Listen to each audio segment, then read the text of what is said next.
میرا نام سمرت ہے اور میری عمر اس وقت 30 سال ہے۔ میں کراچی سے تعلق رکھتی تھی اور BSc کر رہی تھی، لیکن میری زندگی اتنی آسان نہیں تھی جیسی سب کو لگتی ہے۔ میرے ابو کا انتقال ہوئے 18 سال بیت گئے۔ وہ دن ہمارے لیے کسی قیامت کی طرح تھا۔ جب ابو گھر سے دفتر گئے تو پھر ان کی لاش ہی گھر آئی۔ میں تب بہت چھوٹی تھی، لیکن حالات نے مجھے ایک دم بڑا کر دیا اور یہ پھر کچھ عرصے تک سب سوگ مناتے رہے۔ میرے چاچو بہت اچھے تھے، وہ ہمارا بڑا خیال رکھتے تھے، لیکن جیسے جیسے ابو کا چہلم ہوا، نانی امی آئی اور پتہ نہیں ایسا کیا کہا کہ گھر میں بہت لڑائی ہوئی۔ امی بہت ہوئی اور پھر نانی میری امی کو ساتھ لے کر چلی گئی اور میں اپنے چاچو چاچی کے آسرے پر یہاں رہ گئی۔ بعد میں پتہ چلا کہ نانی امی نے امی کی دوسری شادی کی بات کی تھی، کیونکہ امی کم عمر تھی، اسی لیے وہ چاہتی تھی کہ ان کی بیٹی ساری عمر بیوگی کو جھیلتے ہوئے نہ گزارے۔ جب امی کے دلہن بننے کی تصویریں آئیں تو میں اس رات بہت روئی اور امی سے کئی گلے شکوے کیے، لیکن ان کو سننے والا کوئی نہیں تھا۔ امی کے جانے کے بعد چاچی نے مجھے میرے اسکول سے اٹھوا لیا اور پھر ایک گورنمنٹ اسکول میں ڈال دیا۔ میں ابھی بچی تھی، بس ایک دن گھر کے کام بھی آ گئے تھے اور پھر وقت گزرتا گیا اور وہ بچی جسے اس کی ماں لاڈوں سے بار بار کہہ کر اسکول بھیجا کرتی تھی، وہ بڑی ہوئی تو سب سے پہلے اٹھ کر سب کی چائے اور ناشتہ بناتی تاکہ سب لوگ اپنی اپنی جگہ بیٹھ کر ناشتہ انجوائے کریں۔ میں اکثر سوچا کرتی تھی کہ کیا میری ساری زندگی ایسے ہی گزر جائے گی، لیکن مجھے اپنے چاچو پر یقین تھا۔ مگر ایک دن وہ ہوا، میں تو کچھ سوچ بھی نہ سکی اور میری قسمت بدل گئی۔ چاچو کو فالج کا اٹیک آیا تھا اور پھر وہ بستر کو لگ کر رہ گئے۔ ساری زندگی بھر کمایا تھا کہ بیماری میں کوئی دقت اور تنگی نہ آئی، لیکن اب وہ ایک دن اس بیماری کے آنے کی وجہ سے بہت پریشان ہوئے تھے اور پھر انہوں نے چاچی سے کہا کہ میرے لیے کوئی بہترین گھر کا رشتہ ڈھونڈے۔ وہ مجھے اپنے ہاتھوں سے اچھی جگہ رخصت کرنا چاہتے تھے۔ انہوں نے چاچی کو خاص ہدایت کی تھی کہ پیسوں کی فکر نہیں کرنی، بس رشتہ ایسا ہو کہ ہماری بچی ساری عمر خوش رہے، ہم لاکھوں کا جہیز دیں گے۔ ان کی اس بات پر میری آنکھوں میں آنسو آ گئے۔ جو کام میرے بابا کے بعد میری ماں کا تھا وہ اب چاچو چاچی کر رہے تھے۔ میں ان کے احسانوں پر خاموشی سے بس آنسو پی کر رہ گئی۔ چاچی نے رشتے دیکھنے شروع کیے اور پھر انہوں نے رشتہ ڈھونڈ ہی لیا۔ چاچو تو ہل بھی نہیں سکتے تھے، سب کام چاچی نے کیے۔ میں خوش تھی کہ انہوں نے ماں ہونے کا ہر فرض نبھایا۔ میں نے اب تک لڑکا نہیں دیکھا تھا، لیکن مجھے اندازہ تھا کہ وہ یقیناً اچھا ہی ہوگا۔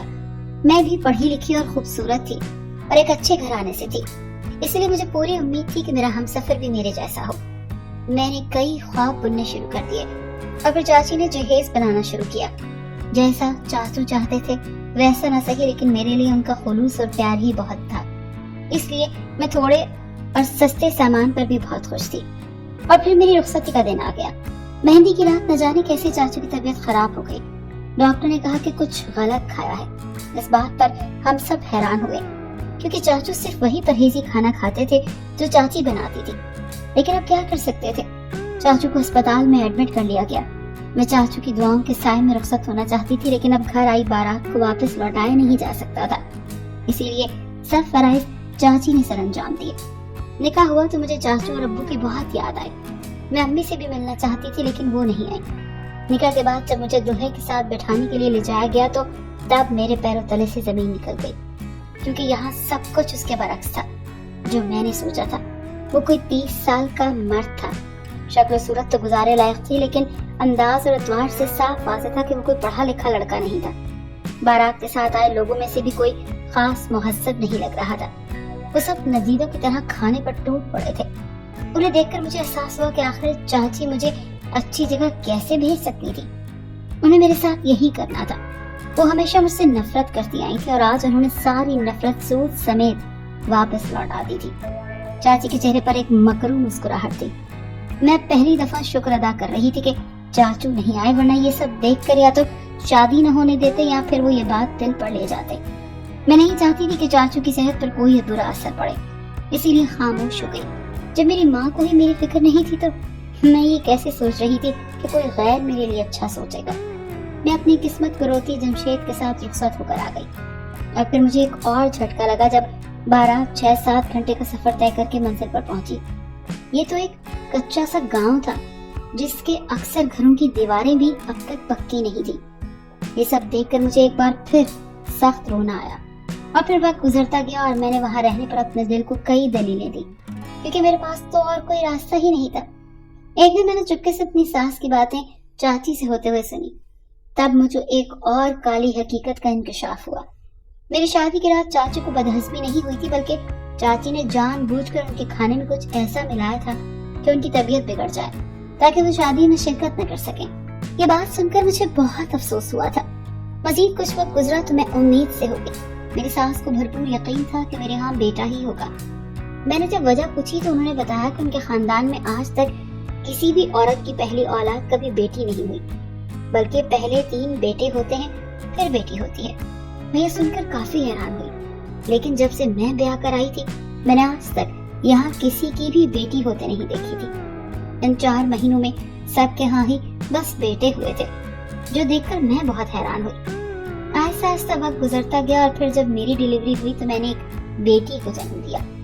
सब मुझे देख रहे थे जैसे मैंने कोई गुनाह कर दिया हो।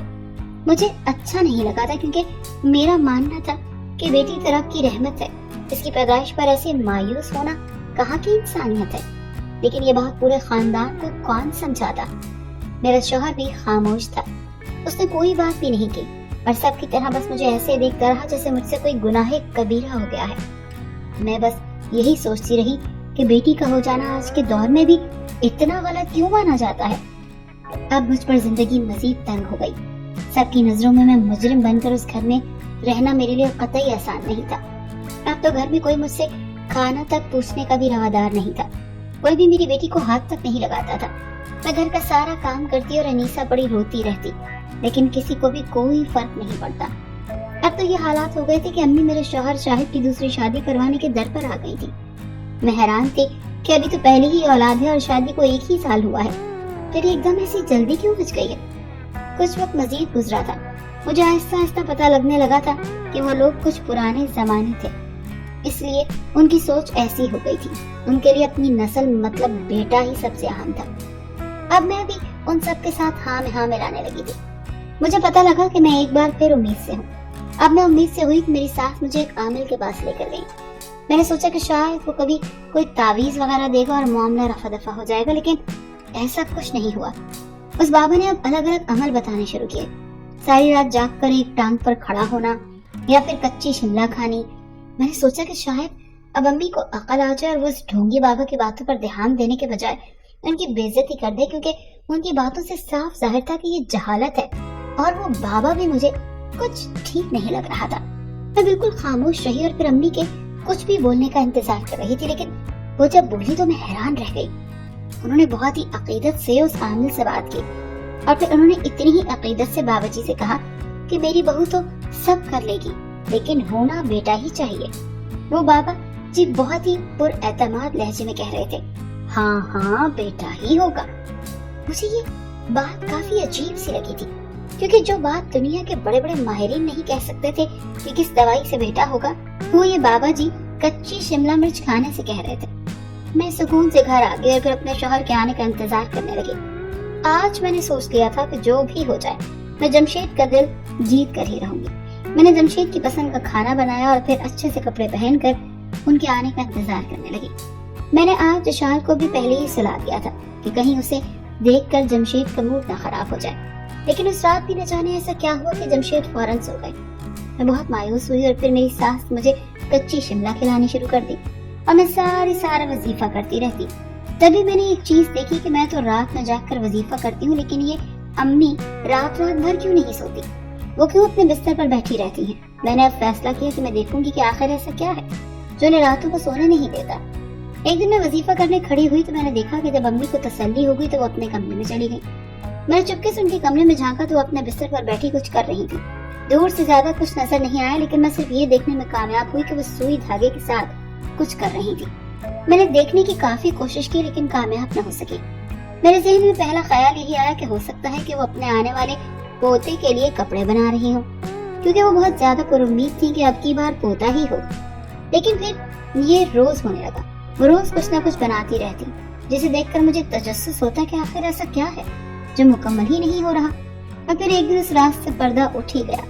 उस दिन अम्मी ने जैसे ही खाना खाया उनके दिल में हल्का हल्का दर्द शुरू हुआ और फिर देखते ही देखते वो दर्द से बेहाल हो गई। सब लोग उन्हें लेकर जल्दी से अस्पताल भागे और मैं घर में ही रह गई, क्योंकि मैं उम्मीद से थी।